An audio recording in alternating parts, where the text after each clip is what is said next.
Amis des supercondensateurs, bonjour. Les supercondensateurs, ça fait vraiment une paye que j'annonce que je vais faire cette vidéo et pour plein de raisons, je l'ai toujours remis à plus tard.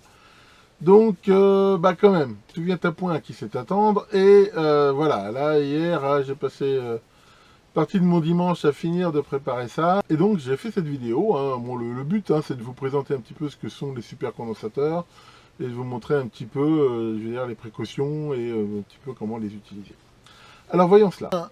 Je voudrais aussi en profiter pour dédier cette vidéo à Pierre Boulot, qui nous a malheureusement quittés il y a un peu plus d'un an.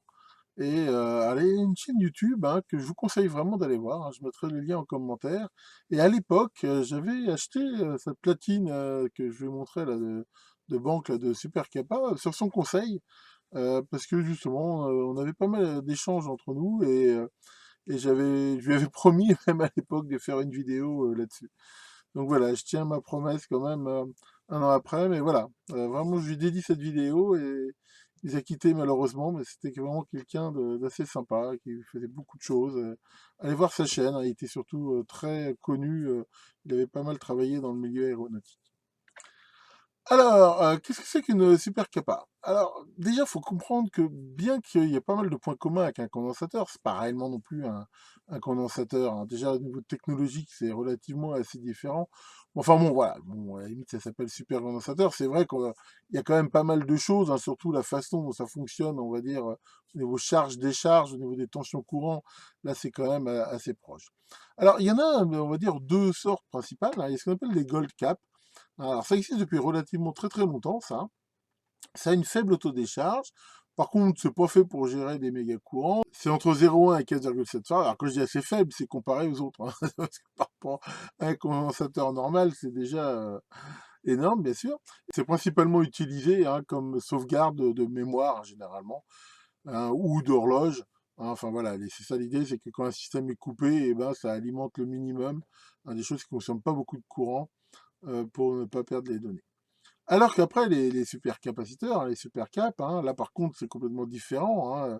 Ça peut gérer des courants hyper importants. Et quand je dis hyper importants, sur des trucs industriels, c'est des milliers d'ampères. Hein, c'est vraiment des super courants.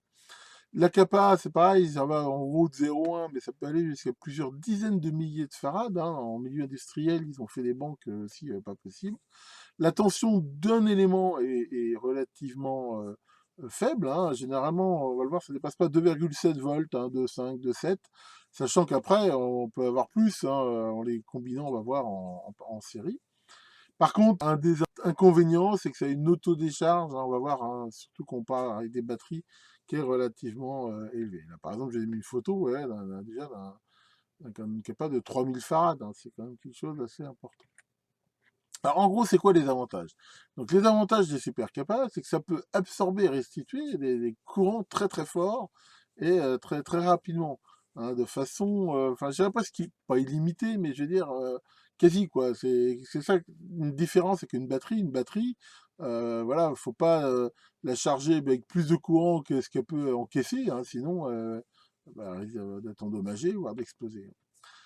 Il n'y a pas d'effet mémoire. Ça, justement, par rapport. Enfin, l'effet mémoire, c'était surtout sur les batteries cadmium-nickel, mais non seulement il n'y a pas d'effet mémoire, mais surtout il n'y a pas de risque de surcharge.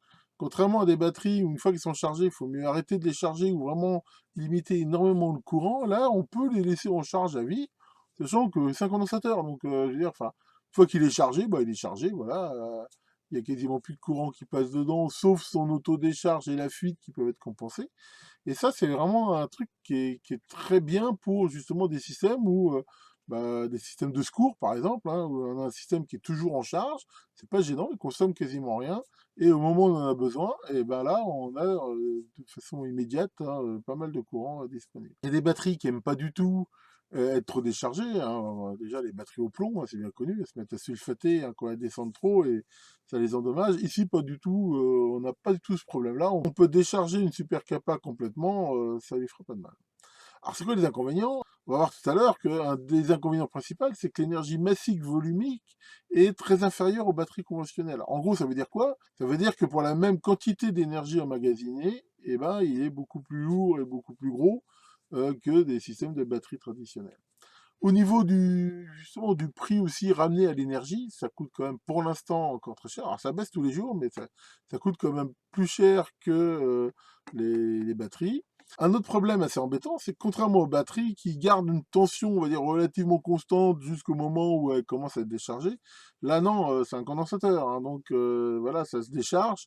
Alors ça se décharge vite au début et puis de moins en moins vite, mais enfin voilà, ça se décharge et ça veut dire que la tension derrière, elle n'est pas du tout constante en fonction de l'utilisation. Et voilà, par rapport à des batteries aussi, il y a quand même de l'autodécharge qui est plus importante que sur les batteries.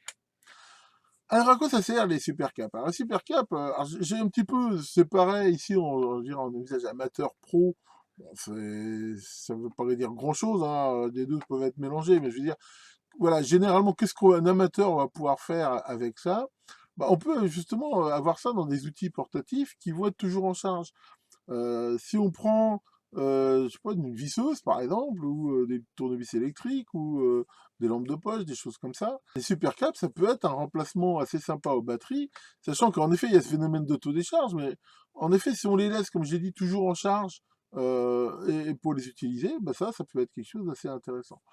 Ça va permettre justement de stocker assez facilement de l'énergie tant qu'il y en a, solaire et éolienne, hein, et en effet, comme il n'y a pas de limitation de charge, on peut dire que voilà, dès qu'à un moment donné, voilà, il y a beaucoup de soleil, il y a beaucoup de vent, voilà, ça peut prendre en gros tout ce qui est disponible pour le restituer après.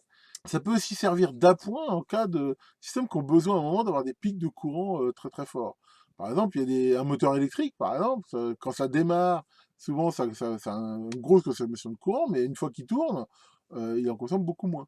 Et ben, par rapport à une batterie classique, on peut y mettre un super capa en parallèle dessus, ce qui permettra de donner ce pic de démarrage, et après, voilà, d'avoir plutôt les avantages de la batterie.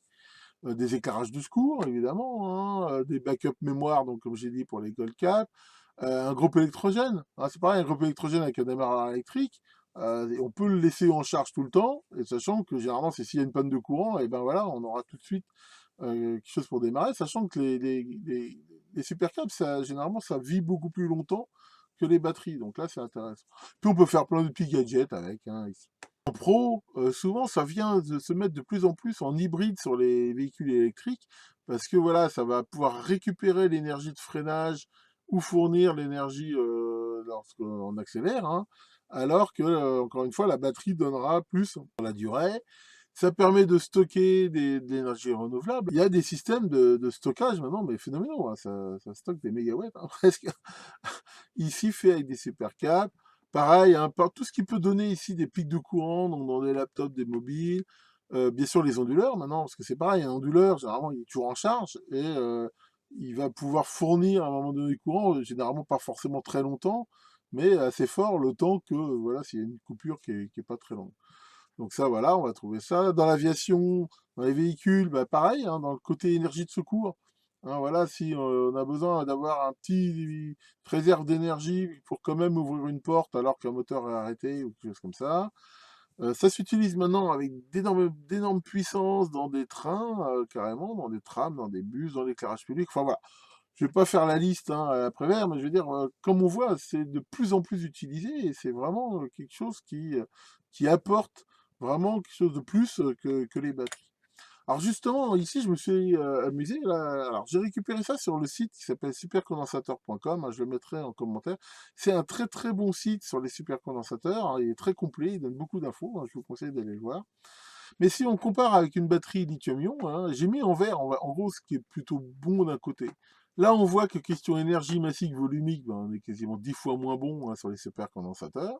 Par contre, voilà, puissance de pointe, là, c'est phénoménal, hein, comparé à une batterie, là, vraiment, comme je te dis, ça peut vraiment envoyer du pâté hein, quand il y a besoin.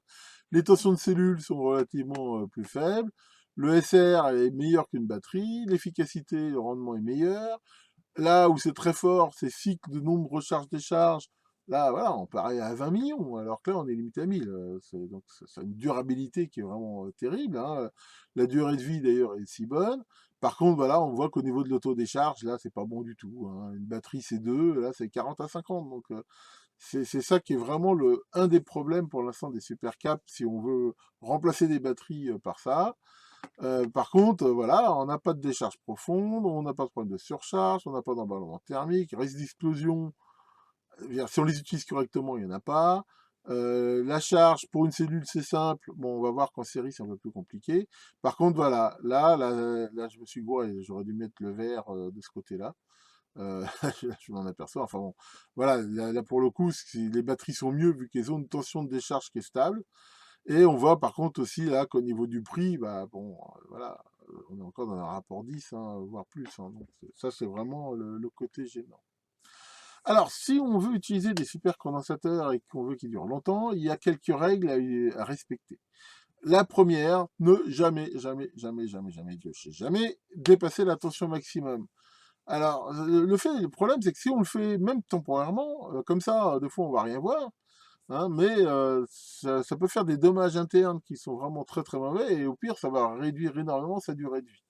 Donc, il faut vraiment pas le faire. Et au pire, alors là, bon, c'est vraiment, enfin, ça dépend des modèles, mais ça peut même, là, pour le coup, faire exploser le bignou. C'est c'est vraiment pas terrible.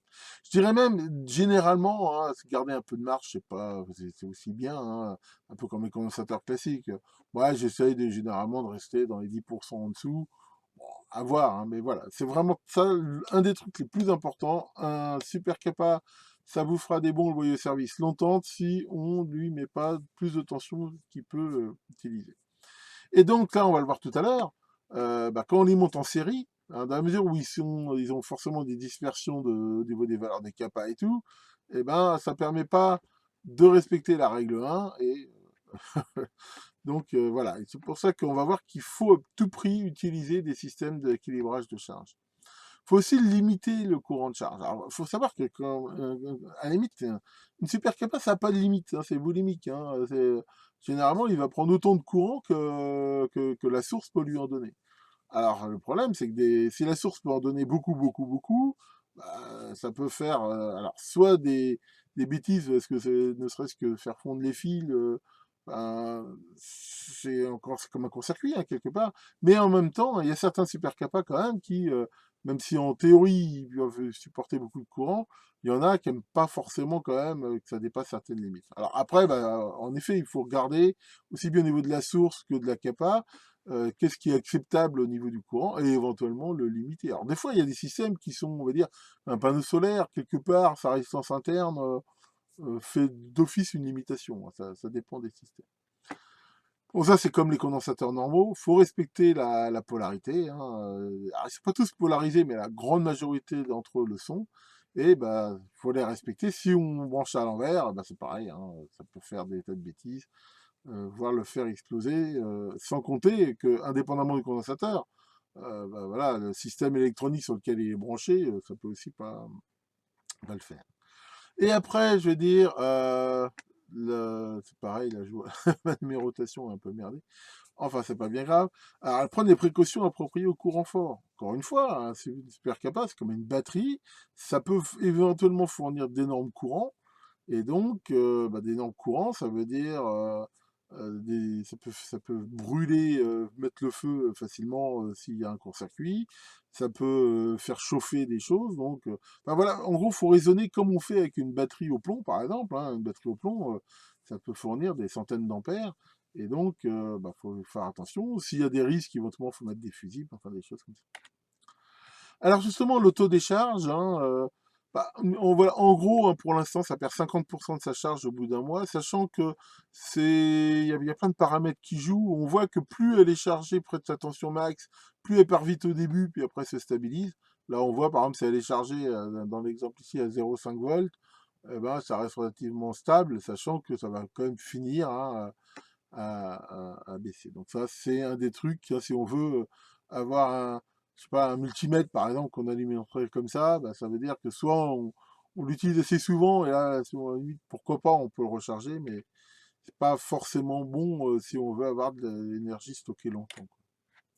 Alors les super capas, ça a des datasheets, hein, comme tous les composants. Donc là, je vous en ai mis un exemple. Alors souvent, ils sont pas très très bavards, hein, ça dépend des modèles. Mais généralement, voilà, on a la capacité, la tension max, la tolérance, hein, on voit que c'est quand même assez grand, hein, -10, +10, la température d'utilisation. Après, tout ce qui va être les dimensions mécaniques et ainsi de suite. Mais alors sur certains, hein, justement, ils disent aussi que il y a certains courants à pas dépasser pour pas les endommager. Là, c'est pas le cas sur celui-là.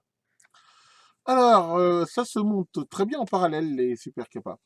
Et là, c'est facile, hein, le calcul, bah, c'est comme les condensateurs, hein. Si on met deux super capas de 100 farad en parallèle, bah, c'est équivalent à une super capa de 200 farad. Alors, il faut mieux mettre des condensateurs de tension identiques. Maintenant, s'il y en a un, par exemple, qui est, je dirais, 2,5 volts et l'autre 2,7, eh ben, il ne faudra pas dépasser celui du plus petit, hein, donc 2,5 volts. Par contre, là, il n'y a pas besoin d'électronique particulière. Voilà. On a, par exemple, là, on en mettrait 3,3 farad, 2,5 volts en parallèle. Et ben, c'est comme si on en avait un de un peu plus de 10 unique, quoi. Alors en série, là, c'est un petit peu différent. La formule, bon, c'est la formule bien connue, c'est que la même que pour les condensateurs, hein, c'est 1 sur la somme des inverses, hein, 1 sur C1 sur C2 sur Cn. La tension max, ça, pour le coup, c'est la somme des tensions des capas. Et comme on va le voir, il faut obligatoirement, dans un cas comme ça, avoir une électronique d'équilibrage. Alors au niveau charge et décharge, ça se comporte comme un condensateur, hein. Donc voilà, ici, généralement, on a un système généralement de limitation de courant qui peut être, comme j'ai dit, la résistance interne de la source, mais il y a ça. Alors ça peut être une résistance, mais pas forcément, hein. Ça peut très bien se charger avec courant constant, hein. Tout à l'heure, on verra, là, que je vais vous faire une démo avec une alim, bah, ça sera la limitation de courant de l'alim qui limitera le courant. Et on voit que ça se charge exactement comme un condensateur, hein. C'est-à-dire qu'au début, la tension monte assez vite, et puis au fur et à mesure, hein, voilà, ça a tendance ici à baisser. Sachant que si on le chargeait à courant constant, bah là, pour le coup, on aurait une droite, hein. C'est comme un condensateur. Et c'est exactement pareil à l'utilisation. Donc le problème, c'est que quand on va le décharger, c'est-à-dire qu'on va utiliser la tension qu'il y a dedans, bah, ça va se décharger pareil, c'est l'inverse de cette courbe-là comme un condensateur. Et là, bah, ça veut dire que la tension va pas du tout être stable. Et alors, soit il faut mettre une régulation derrière, soit on peut utiliser maintenant plutôt des régulateurs genre step down qui vont permettre, ou step up, hein, si on a besoin de plus de tension, qui vont permettre justement de fournir une tension constante, quelle que soit la tension aux bornes de la capa. Alors justement, quand on les met ici en série, hein, généralement on appelle ça comme ça, par exemple des power banks, on va avoir des déséquilibres. Alors les déséquilibres, c'est quoi? C'est que vu que la capacité de chaque condensateur est différente, hein, même s'ils sont notés pareil, on a vu que c'est plus ou moins 10%, donc ça va pas être les mêmes. Il y a des courants de fuite différents, il y a des résistances série qui sont différentes. Ça veut dire que quand on va mettre des condensateurs comme ça en série sans rien, eh ben, il arrivera un moment où il y a un condensateur qui va avoir plus de tension à ses bornes que l'autre. Et ça, bah, ça risque de dépasser, et règle numéro un, de l'endommager. C'est quoi les solutions à ça? Alors, une des solutions déjà, c'est d'essayer de prendre des condensateurs les plus identiques possibles, si possible donc les mêmes modèles, si possible du même lot. Donc ça, c'est déjà quelque chose, mais ça suffit pas. Mais enfin, je veux dire, ça aide quand même bien. Alors, une des solutions pour pas avoir le problème des condensateurs en série, bah, c'est de pas les mettre en série. C'est de les mettre plutôt en parallèle, hein, ou d'en avoir qu'un, je veux dire, avec une grosse capacité. Et pour ça, maintenant, on a des outils qui sont plutôt bien, hein. Pour les charger, je veux dire, à faible tension, mais courant constant, bah, on a des régulateurs à découpage step-down qui peuvent partir d'une tension d'entrée qui est même très variable, comme un panneau solaire, et qui va les charger jusqu'à la tension max de 2,5 watts, par exemple. Et à l'utilisation, pour le coup, réutiliser des convertisseurs, hein, maintenant il y en a avec des très bons rendements step-up, et qui donneront peut-être toujours en sortie une tension de 12 volts. Alors, il y a un petit peu de perte de conversion, mais voilà, maintenant on a des convertisseurs avec des très très bons rendements, et enfin moi personnellement, c'est plutôt ce que j'essaie toujours de faire maintenant. Je pense que c'est pas mal. Maintenant, encore une fois, tout dépend de ce qu'on peut faire. Alors, si on veut à tout prix les mettre en série, pour les équilibrer, bah, il y a le bon vieux système, hein, qu'on utilisait dans les radios à tubes et tout, de mettre des résistances d'équilibrage. Maintenant, ici, c'est pas top, c'est d'autant pas top que là, ça va augmenter vachement l'autodécharge, alors que ce qu'on veut faire, ici, contrairement à une utilisation en filtrage, c'est plutôt stocker de l'énergie, donc honnêtement, je ne conseille pas du tout. Alors, si les courants sont faibles, on peut mettre simplement des diodes Zener, sachant que le courant est limité dedans. Maintenant, ça marche vraiment, enfin, tant que bien sûr le courant aux bornes des NR ne dépasse pas ce qu'elles peuvent supporter.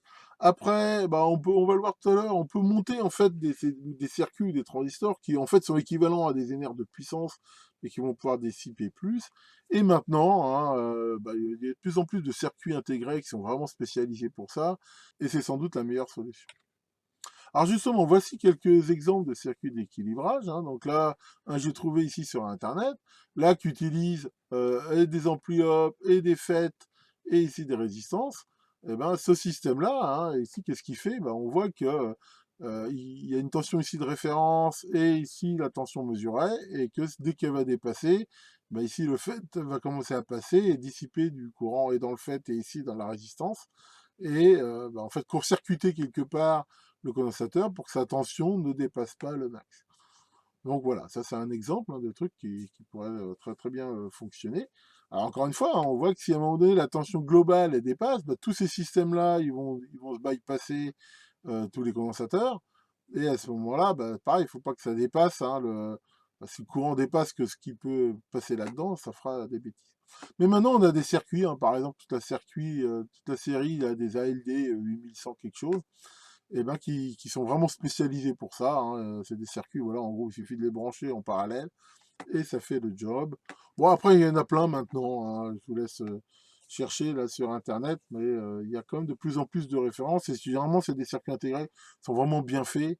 Encore une fois, on peut très bien le faire comme ça soi-même, mais je veux dire, si on veut quelque chose de fiable et de facile, hein, autant prendre ces circuits-là, ils sont pas très chers. Enfin bon, allez, assez de blabla, hein. Déjà ça va faire une vidéo assez longue. Donc, si vous avez besoin donc de plus d'infos, bah, allez voir, hein, je mettrai en commentaire de la vidéo quelques liens sur des sites, hein. Mais sinon, bah, on va passer maintenant à quelque chose d'un peu plus concret. Alors, c'est parti.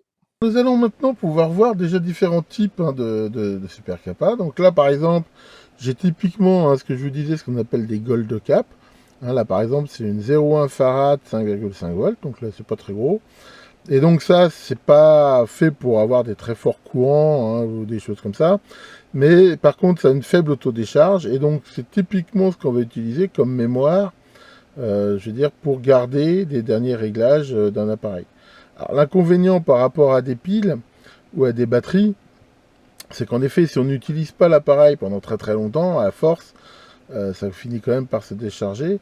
L'avantage, pour le coup, par rapport surtout à des piles, c'est qu'il n'y a pas besoin de les changer. Maintenant, voilà, c'est quand même pas mal utilisé, mais c'est vrai que dans l'idée, il faut quand même que ce soit des appareils qu'on allume au moins de temps en temps pour les recharger. Alors ça se charge relativement vite, hein. Ici, il faut quand même limiter un peu le courant, mais voilà, ça c'est typiquement des gold cap.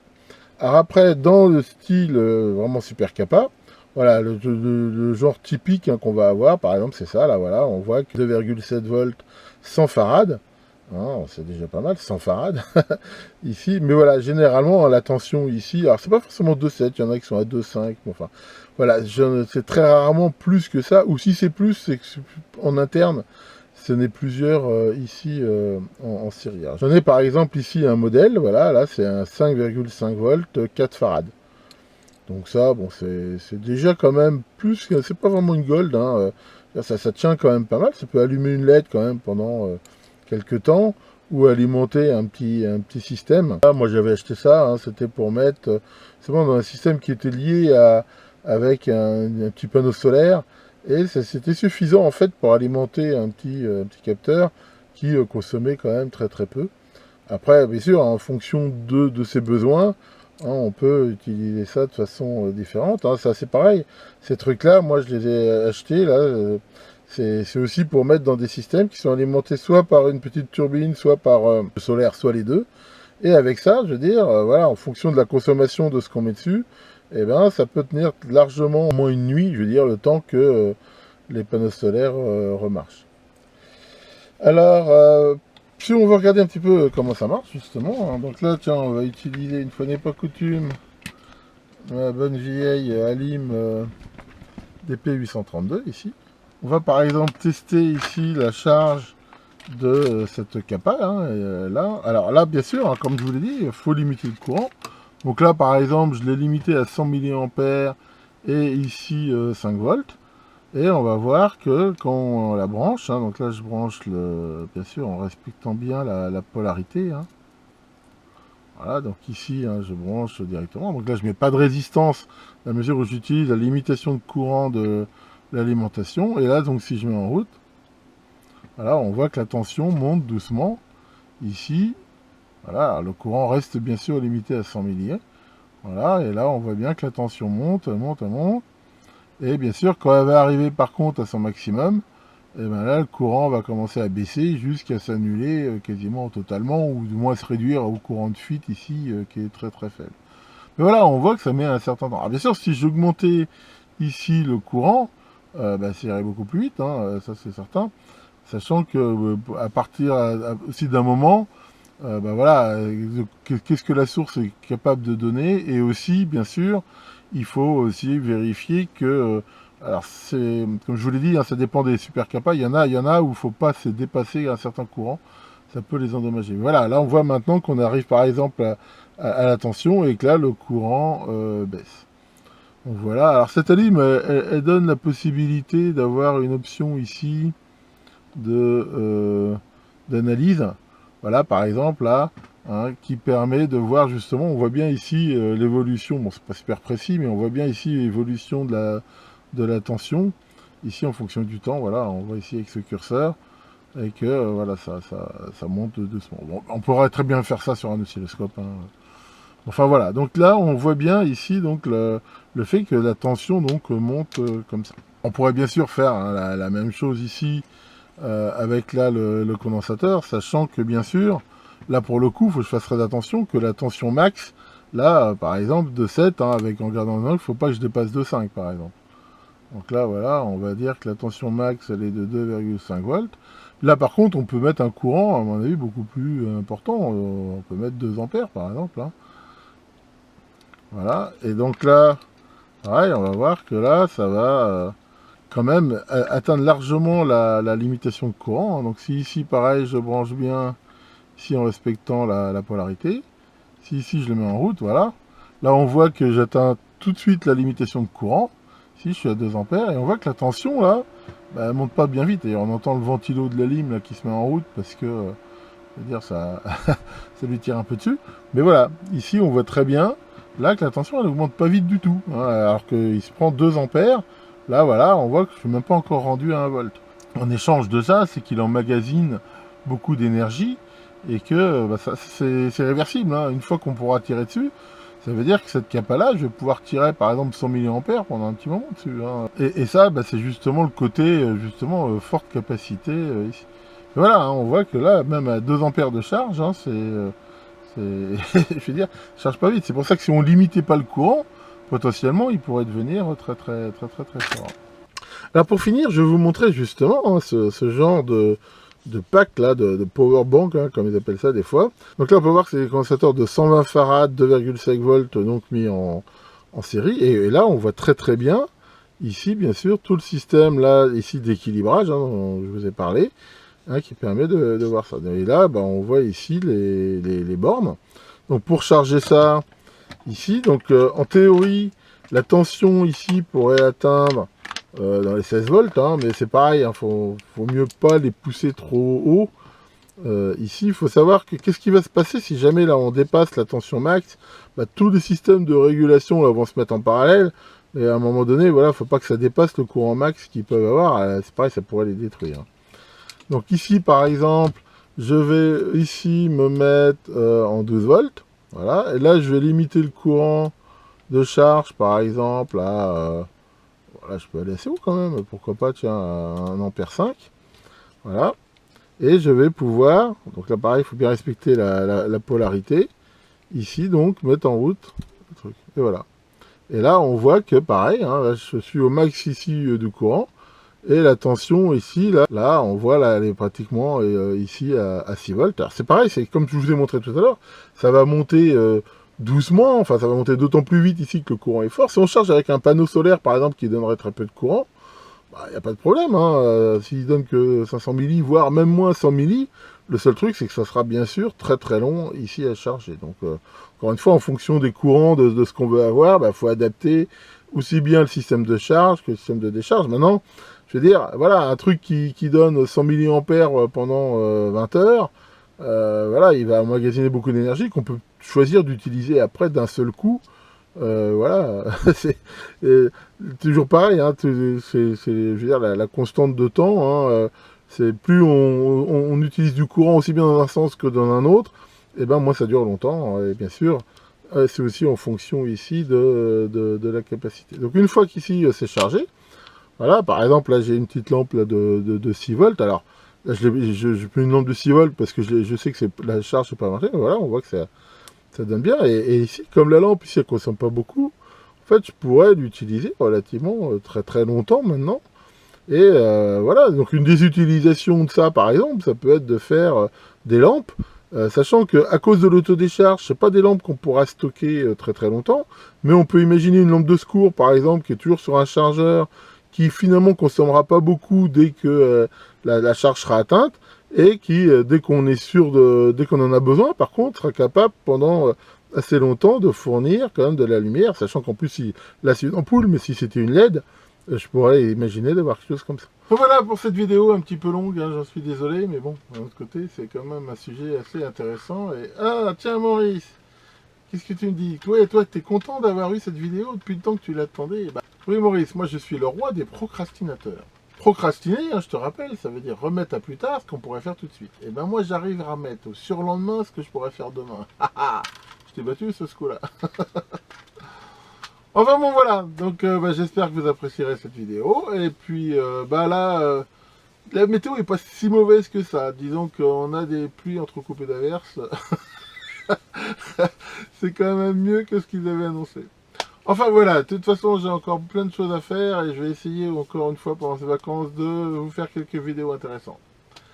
En tout cas, profitez bien de vos vacances si vous avez de la chance d'y être, et surtout si vous y êtes au sec, et à très bientôt pour de nouvelles vidéos.